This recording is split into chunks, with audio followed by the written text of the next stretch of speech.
با آرمانجا زیدکرنا روبرا کسکاتیه و بلافکرنا خوشیل ناوا هرمه شارداریا گل آ کانتونا رقای هولدان خود دومینه و هرتم پروژین خدمتیل داردخه. نهاجی شارداری دست به پروژه کنو کریه کودار و گلان دناوارین کانتونه ددچینه. چاودێری گشتیی ئۆفیسا بەخچە و دارستانان یا شارەداریە گەل ئا کانتۆنا ڕقایê مەهرشاویش دیار کر بەشێکی مەزن ji projeyê hatiye pêkanîn û hetanha jî çandiniya daran berdewam e. عندنا حملة شاملة لتأهيل منصفات المدينة بزراعة نها پروژeyek me ya çandina daran heye. Ev proje ji hêla şaradariya gel a kantona Reqayê ve hatiye destpêkirin.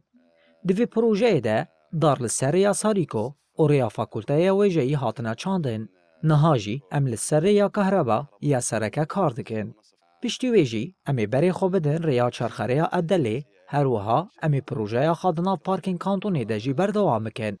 Beşek ji projeyê me hatiye pêkanîn û heta niha jî berdewam e. Em bihêvîne ji welatiyên kantonê ku ew jî bi me re bibin alîkar da ku em bajarê xwe biparêzin û rûbera keskahiyê lê zêdetir bikin. نتمنى أيضا من الأهالي قدر الإمكان المساهمة والمساعدة في إنعاش الغطاء النباتي والحفاظ عليه. Her wiha hevserokê desteya jîngehê yê kantona Reqayê Arif Muslim jî anî ziman ku çandina daran bandorên erînî li jîngehê dike û xweşikbûnekê dide bajêr. زراعة الشجر بالنسبة للزراعة بأطراف المدينة مهمة وضرورية جدا. çandina daran di bajêr de gelekî giring e û xweşikbûnê dide bajêr. Her wiha avhewaya herêmê jî dide guhertin.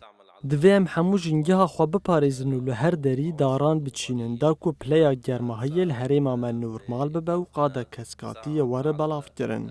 Belavkirina qada keskatiyê ne tenê bandorê li jîngehê dike, lê belê bandora wê li ser tendurustiya mirovan jî heye. Çandina daran û belavkirina qada keskatiyê pêşketina xelkên herêmê jî dide xuyakirin. وتعطي جمالية تدل على زيادة الوعي بالمدن. Li gorî şaredariya gel a kantona Reqayê projeyên xizmetguzariyê ji bo pêşerojê hatine amadekirin û di demên pêş de dê bên destpêkirin.